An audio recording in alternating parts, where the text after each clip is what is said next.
The Secret Life of Pets is the latest from Illumination Entertainment. These are the people who brought us Despicable Me, as well as the Minions, the Lorax, and Hop. And now we have a movie about pets and what they do when the owners are gone. The main character of the movie is Max, who has to adjust to having a brother named Duke, a new big dog who kind of is taking over his territory. And due to a series of mishaps, they get lost in the city of New York, and their animal buddies, while their owners are gone, have to go find them and rescue them from the underbelly of the animal society. I was kind of excited for this movie because I'm a huge animal lover. I have 2 dogs myself. I got my puppy and my middle-aged older guy and my kitty cat. Yeah, I'm kind of a sucker for animals. I melt instantaneously at the sight of a cute animal. So I was excited for this movie because I thought it was going to be a very fun look at what pets do while we're away. Because all of us always have those little moments where we're like, should we line our house with webcams just to see what happens when we're gone? Almost the entire first 3 minutes of this movie is the trailer, beat for beat. There is some keen observations about what our pets are doing at home and how we should care for them and provide for them. But within about 20 minutes, it became really apparent that the movie was just going to be a series of slapstick gags. It quickly turns into a Looney Tunes episode and never stops being one. Dogs are thrown into the air,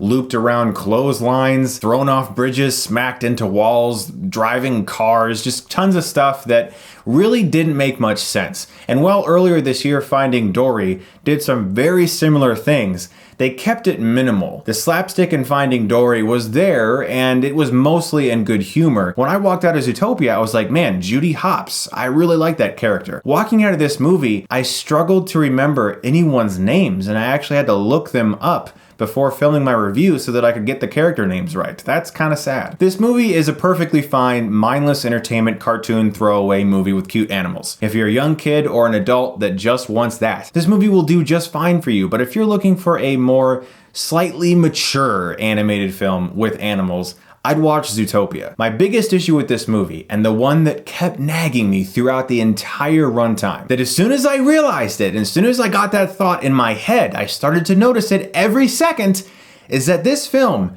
is almost a beat-for-beat ripoff of Toy Story.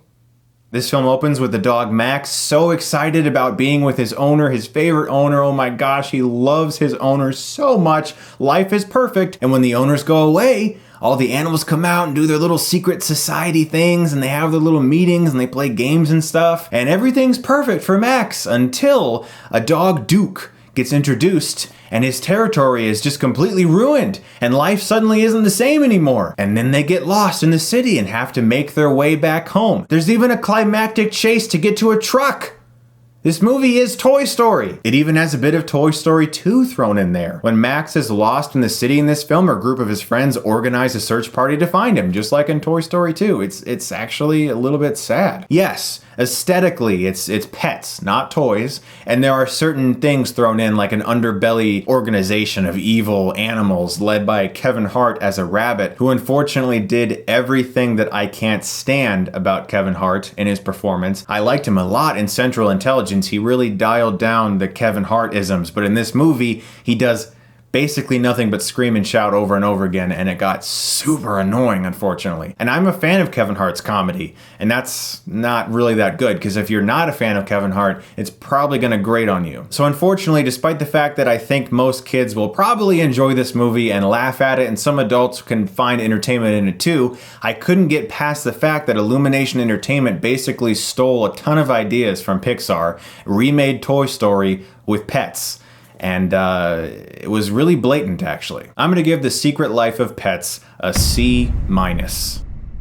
This should have been like my movie. I mean, my wife and I had one dog, and then we adopted another dog that we found in the garbage, and now they're brothers. I mean, for goodness sakes, this should have been our movie, and it really, really disappointed me. Guys, thank you so much, as always, for watching this weekend. I'm also going to have reviews for Mike and Dave Need Wedding Dates, as well as a review for Lego Star Wars Force Awakens. I wasn't planning on reviewing it, but after beating it, I really feel like talking about it. Guys, thank you so much, as always, for watching, and if you like this, you can click right here and get Stuckmanized.